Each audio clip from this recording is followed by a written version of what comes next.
Well, I think the general idea that that the brain can be tuned to perhaps have capacities that it wouldn't normally have is a very viable one, and that we believe that everything that we do, that every all the learning that happens to us in our life is retuning the brain in some way.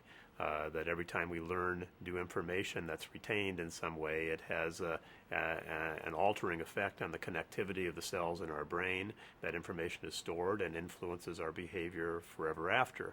And so there's a constant tuning of brain function that happens during life.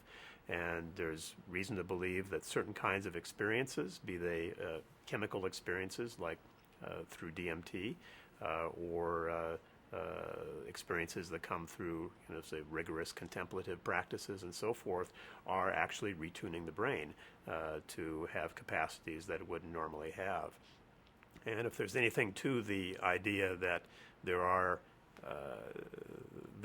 aspects of mind that transcend the body in some way that can be tuned into through psychedelic experiences or contemplative experiences, that also makes sense.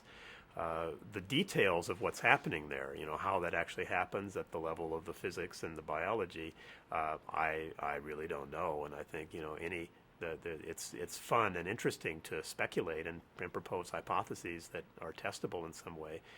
So the big concept that the brain is being retuned to become receptive to energies that it might not otherwise be receptive to, I think is quite likely going on.